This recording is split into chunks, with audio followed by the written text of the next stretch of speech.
Hello students, welcome to Kusha classes. The resonance frequency for JEE and NEET physics. Let's make the turbulent flow of physics perfectly streamlined and start the video.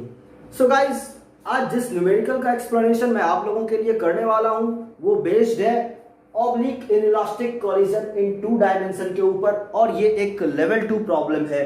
कहने का मतलब कि collision के जितने भी advance level के concepts हैं उन सभी को अगर आप एक प्रॉब्लम से सीखना चाहते हैं तो ये आपके लिए एक आइडियल प्रॉब्लम हो सकता है। कंजर्वेशन ऑफ लीनियर मोमेंटम और कंजर्वेशन ऑफ एनर्जी के जो कॉन्सेप्ट्स आते हैं उन सभी को सीखने का ये एक बहुत ही शानदार मौका है आपके पास। तो बहुत ही ध्यान से इस एक्सप्लेनेशन को देखिए और सीखने की कोशिश कीजिए, अपने कॉन्सेप्ट पे काम करते रहिए।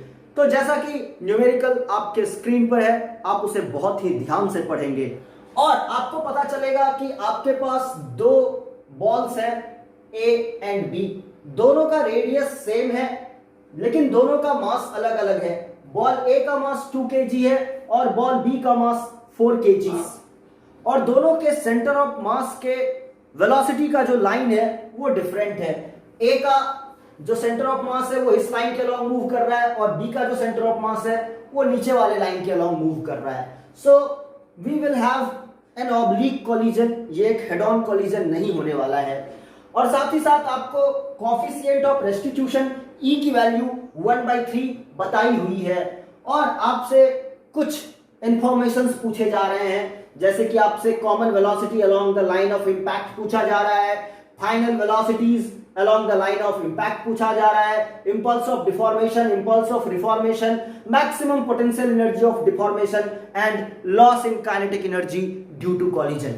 ये सारी इंफॉर्मेशंस आपसे मांगी गई है इस क्वेश्चन में। तो बहुत ही इंफॉर्मेटिव और बहुत ही कॉन्सेप्ट को बूस्ट अप करने वाला एक अच्छा न्यूमेरिकल ये आपके लिए साबित हो सकता है। So guys, we will start from the situation where the balls are just about to collide, यानी कि दोनों बॉल एक दूसरे को टच कर चुके हैं और उस मोमेंट की बात हम लोग करने वाले हैं। तो लेट अस से ये आपका बॉल ए है और यहां पे आपका बॉल बी है। ये जस्ट बिफोर द कॉलिजन की बात मैं आपसे कर रहा हूं। तो यहां पे देखिए, अगर आप ध्यान देंगे तो ये जो लाइन हो गया जो इन दोनों के सेंटर ऑफ मास को मिला रहा है वो इसका लाइन ऑफ इम्पैक्ट हो जाएगा।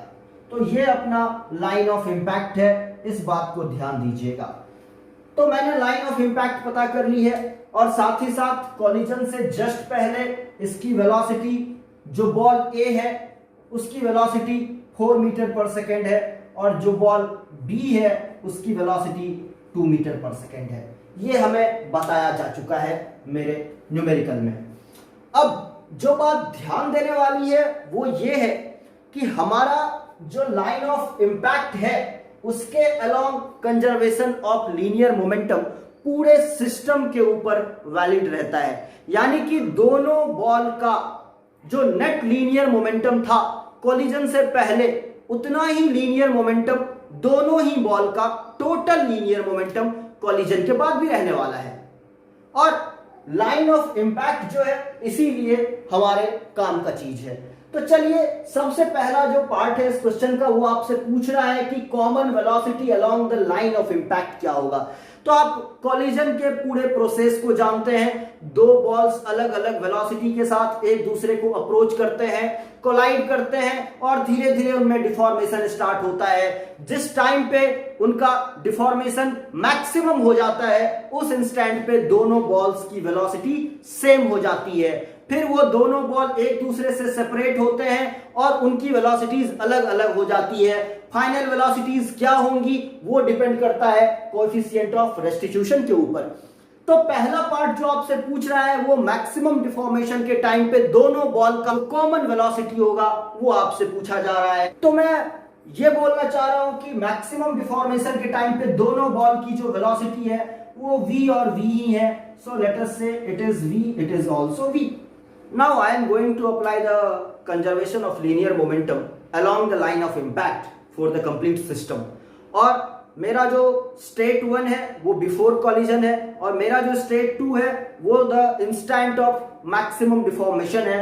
तो चलिए हम लोग लाइन ऑफ इम्पैक्ट के अलोंग बात करेंगे। Now to do so I must need the angle between the line of impact and the velocity vector. तो ये एंगल अपने को पता करना पड़ेगा। तो जरा ध्यान देंगे तो हमें ये पता चल जाएगा कि ये हमारा रेडियस r है, इस पॉइंट का नाम a रखा है, इस पॉइंट का नाम b है, इस पॉइंट का नाम मैंने c दे दिया है। तो आप क्लियर कट कह सकते हैं कि AB is going to be 2r and BC is r. So let me write AB is equal to 2r and my BC is equal to r. अब मैं इसी ट्राइंगल ABC में साइन थीटा कैलकुलेट करना चाहूंगा और मेरा जो sine theta हो जाएगा वो BC by AB हो जाएगा। So let me write BC by AB which is r by 2r which is 1 by 2 and which is sin 30 degree. और मुझे यहां से पता चल रहा है कि मेरा जो थीटा है वो 30 डिग्री है, यानी कि ये जो 4 मीटर पर सेकंड वाला वेलोसिटी वेक्टर है वो लाइन ऑफ इंपैक्ट के साथ 30 डिग्री का एंगल बना रहा है। और अगर ये एंगल थीटा है तो ऑब्वियसली मैं ये भी बता सकता हूं कि ये एंगल भी थीटा होगा, यानी कि 2 मीटर पर सेकंड वाला जो वेलोसिटी वेक्टर है वो भी लाइन ऑफ इंपैक्ट के साथ 30 डिग्री का एंगल बना रहा है। अब हम लोग ये बात करेंगे कि conservation of linear momentum along line of impact का इक्वेशन क्या होगा। और जैसा कि मैं पहले ही मेंशन कर चुका हूं, मेरा instant 1 just before the collision है और मेरा instant 2 eight the instant of maximum deformation है। तो चलिए इस इक्वेशन को लिखते हैं। तो बिफोर कॉलिजन बॉल ए के बारे में लिख रहा हूं, बॉल ए का मास 2 kg है, बॉल बी की वेलोसिटी 4 है और उसका component along line of impact आप लेंगे तो वो हो जाएगा 4 cos 30 डिग्री। और चलिए मैं इस डायरेक्शन को पॉजिटिव लूंगा, लाइन ऑफ इंपैक्ट के इस डायरेक्शन को मैं पॉजिटिव ले रहा हूं, इसीलिए मैंने ये एरो भी ड्रॉ कर दिया है। अब चलिए बॉल बी की बात करेंगे। तो बॉल बी का जो मास है वो है 4 kg, सो आई विल से 4 kg। इसकी वेलोसिटी 2 है तो 2, इसका component along the line of impact will become cos 30 degree again. But ध्यान देने वाली बात ये है कि इसके वेलोसिटी का जो कंपोनेंट आ रहा है लाइन ऑफ इंपैक्ट के अलोंग वो उल्टे डायरेक्शन में आ रहा है, जिसको मैंने पॉजिटिव माना है उसके ऑपोजिट है। So this linear momentum is negative, so I will put a negative sign here. तो ये मेरा नेट लीनियर मोमेंटम हो गया just before the collision. And at the instant of maximum deformation जो टोटल लीनियर मोमेंटम हो जाएगा वो 2 + 4 हो जाएगा इंटू v हो जाएगा, जहां पे v दोनों ही बॉल की कॉमन वेलोसिटी है और 2 + 4 इनका रेस्पेक्टिव मास है। So we can very easily solve this equation and we can say 2 × 4 which is 8 cos 30 degree is √3/2 minus 4 2 जा 8 again √3/2 is equal to 4 + 2 6 into v 6v. Now we can see this is 0. So it is a very important and useful information in the question that the total linear momentum along the line of impact before the collision was 0 and therefore the common velocity along the line of impact for both the balls will be 0. So from here I can say that common velocity is going to be 0. So students, मैंने इस question का पहला ए part solve कर लिया है आप लोगों के लिए। अब मैं पार्ट बी को अटेम्प्ट कर रहा हूं, which asks final velocity of both the balls after collision. तो इसके लिए मैंने बोला कि लेट अस से आफ्टर कॉलिजन दोनों बॉल का वेलोसिटी, एक का v1 हो गया दूसरे का v2 हो गया, और हम लोग conservation of linear momentum for the whole system यानी कि a + b दोनों को सिस्टम बना करके जो कंजर्वेशन ऑफ लीनियर मोमेंटम है वो मैं अप्लाई कर सकता हूं और मैं बोल सकता हूं कि जितना लीनियर मोमेंटम दोनों बॉल का कंबाइंड था बिफोर कॉलिजन उतना ही लीनियर मोमेंटम आफ्टर कॉलिजन भी होगा along the line of impact. तो ये जो एक्सप्रेशन है वो हमने पहले ही लिख रखा था। बिफोर कॉलिजन का जो नेट लीनियर मोमेंटम है दोनों बॉल का वो 0 आया था, ये वही वाला एक्सप्रेशन है। एंड आफ्टर कोलिजन अगर मुझे लिखना होगा तो मैं बोलूंगा बॉल ए का जो लीनियर मोमेंटम होगा आफ्टर कोलिजन, बॉल ए का मास है 2 kg, इसके स्पीड को मैंने v1 कहा है। ये जो v1 है आपका वो मैंने लाइन ऑफ इंपैक्ट के अलोंग ही माना है। सो 2v1 प्लस आपका जो बॉल बी है उसका जो वेलोसिटी आफ्टर कोलिजन मैंने माना है अलोंग लाइन ऑफ इंपैक्ट, उसको v2 माना है। तो अभी देखिए ये वाला टर्म आपका 0 है और यहां से आप कह सकते हैं कि दिस थिंग इज 0। तो इसको हम लोग इक्वेशन नंबर 1 पकड़ेंगे और जो सेकेंड रिलेशन मुझे मिलेगा वो मुझे मिलने वाला है from the definition of coefficient of restitution. आप जानते हैं कि velocity of separation upon velocity of approach gives me the coefficient of restitution. और अगर इसी काम को मैं 2 डायमेंशन में करता हूं तो ये जो फॉर्मूला अप्लाई होगा वो along the line of impact apply होगा। तो चलिए कहते हैं कि along the line of impact velocity of separation is v2 minus v1. So I will say v2 minus v1, that is my velocity of separation, upon velocity of approach. So velocity of approach will become 4 cos theta, which is the velocity of ball A along the line of impact. So 4 cos 30 degree minus, अब देखिए आपका जो ball B है उसकी velocity opposite direction में है तो ये माइनस के बाद माइनस एक और आएगा और आप लिखेंगे -2 cos 30 degree and this thing is my coefficient of restitution E which is equal to 1/3. And while I am solving it you can see v2 minus v1 upon it is 4 into root 3/2 and here we are have plus 2 into root 3/2 and this thing is 1/3 and therefore I can say v2 minus v1 is equal to 1/3 into here we have 4 plus 2 6 into root 3/2. So I am going to write 6 root 3/2. So 3 2 just 6 cancelled out and I am having my second equation v2 minus v1 is equal to root 3.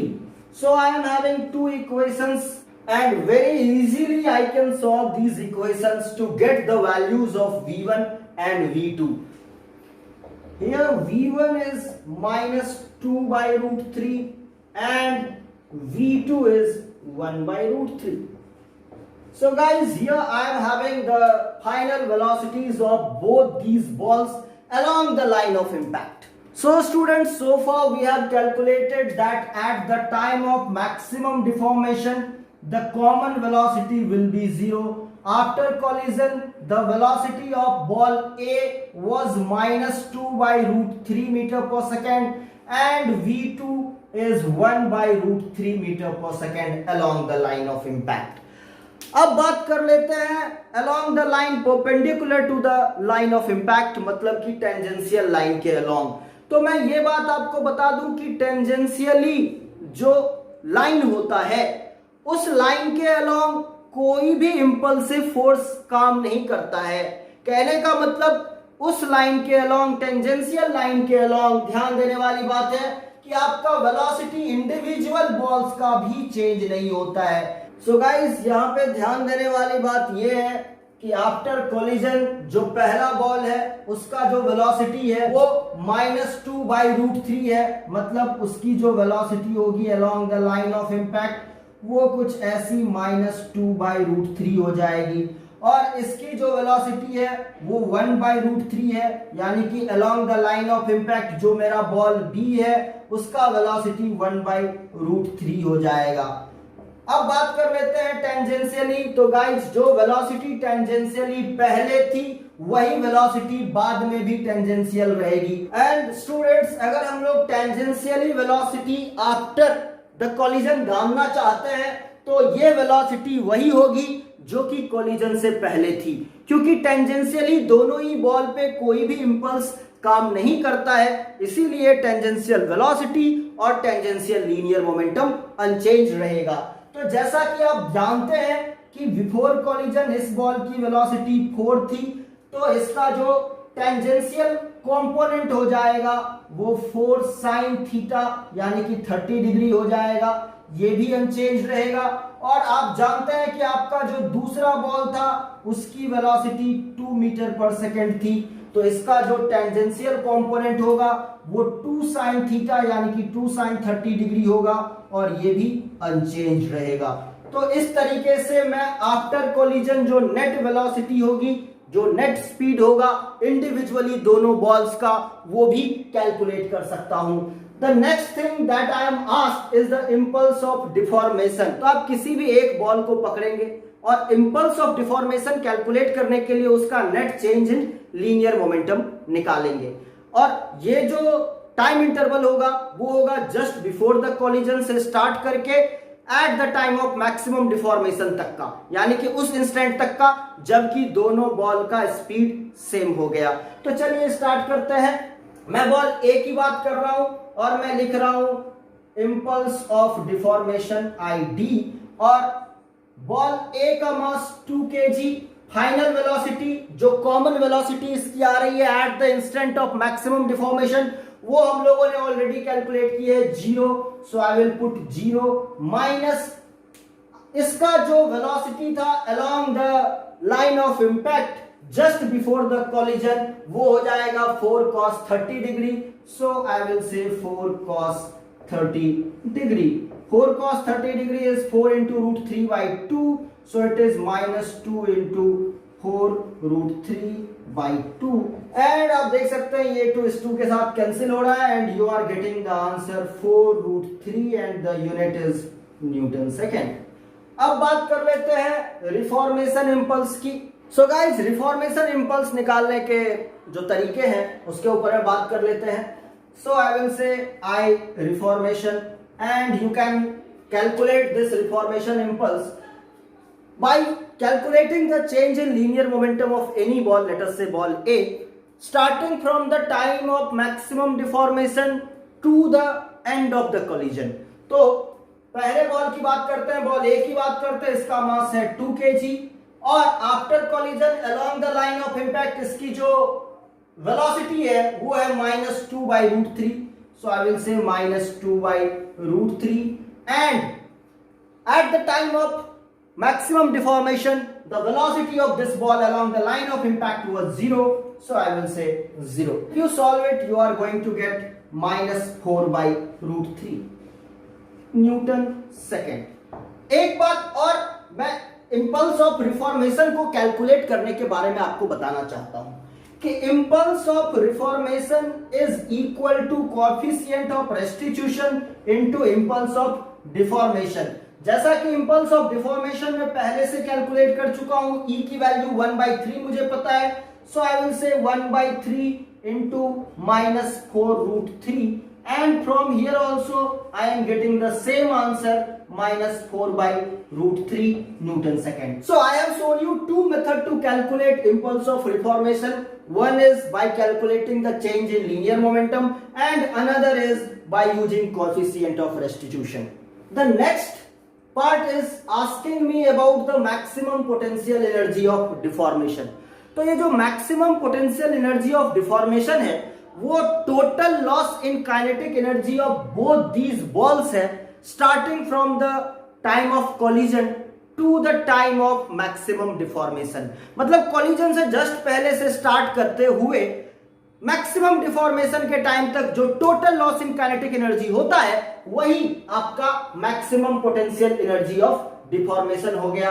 तो चलिए हम लोग U max की value भी calculate कर लेते हैं। और यहाँ पे एक और बात ध्यान देने वाली है कि ये भी कैलकुलेशन जो हम लोग करेंगे वो along the line of impact ही करेंगे, क्योंकि along the line of impact के अलावा जो दूसरा डायरेक्शन है, टेंजेंशियल डायरेक्शन है, perpendicular to the line of impact है, वो अनचेंज रहता है। उसके अलोंग ना तो वेलोसिटी इंडिविजुअल बॉल्स की बदलती है, ना ही लीनियर मोमेंटम इंडिविजुअल बॉल्स का बदलता है। तो उसको छोड़िए और बात करते हैं velocity along line of impact की, और काइनेटिक एनर्जी भी उसी वेलोसिटी को यूज करके हम लोग कैलकुलेट करेंगे।